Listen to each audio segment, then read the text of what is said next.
Pada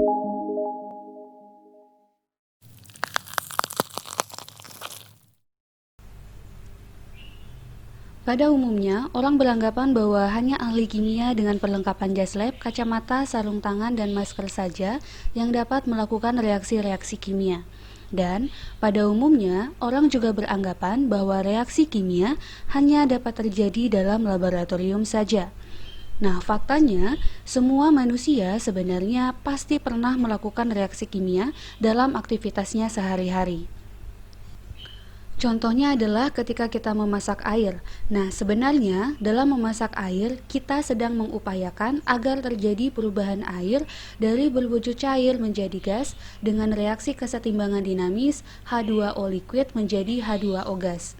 Dan dalam proses ini, kita tentunya perlu menyalakan kompor atau pemanas. Nah, hal ini dilakukan karena ternyata reaksi pemanasan air merupakan suatu reaksi endoter, yaitu suatu reaksi yang membutuhkan kalor, di mana dalam memasak air, energi dibutuhkan untuk memutus gaya antar molekul air sehingga dapat menguap.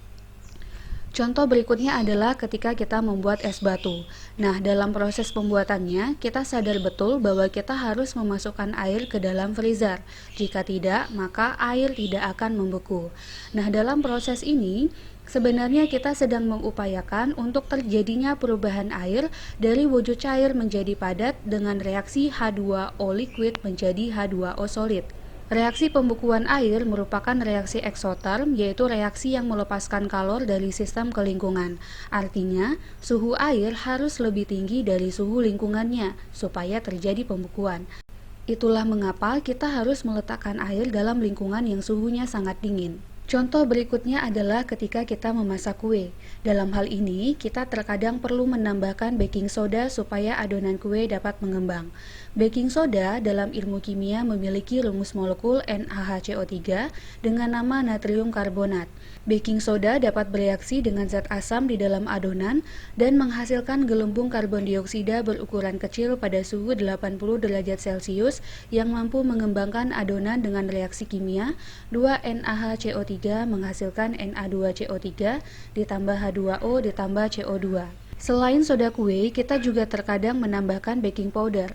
Nah, baking powder merupakan soda kue dengan tambahan garam asam yang berfungsi untuk melepaskan karbon dioksida 2 kali lipat. Adapun reaksi kimia untuk baking soda dengan zat asam adalah NaHCO3 ditambah H+, menghasilkan Na+ ditambah CO2 ditambah H2O. Contoh berikutnya adalah ketika kita membuat teh dan kopi. Kita biasanya menyeduh teh dan kopi dengan air panas. Dalam hal ini, sebenarnya kita sedang mengupayakan untuk meningkatkan energi kinetik dari partikel-partikel gula dan air sehingga gula lebih cepat larut dalam air. Berikutnya adalah ketika kita membuat jus buah. Nah, dalam proses pembuatan jus buah, sebenarnya kita sedang membuat suatu campuran yang dalam ilmu kimia disebut dengan koloid melalui suatu proses yang disebut dengan dispersi mekanik. Nah, dalam hal ini, fase terdispersinya adalah air dan fase pendispersinya adalah buah. Berikutnya adalah ketika kita bepergian, kita biasanya menggunakan kendaraan roda 4 atau kendaraan roda 2. Nah, supaya dapat berfungsi, tentunya kita membutuhkan bensin. Dalam ilmu kimia, bensin merupakan suatu senyawa hidrokarbon dengan rumus molekul C8H18. Nah, dalam hal ini, kendaraan dapat berfungsi karena adanya reaksi pembakaran bensin dengan reaksi 2C8H18 ditambah 25O2 menghasilkan 16 CO2 ditambah 18 H2O. Nah, selain contoh-contoh ini, masih banyak lagi aktivitas-aktivitas sehari-hari yang ternyata sangat berkaitan dengan reaksi kimia. Jadi, tanpa kita sadari, sebenarnya kita pasti pernah melakukan reaksi kimia dalam aktivitas kita sehari-hari. Menarik bukan?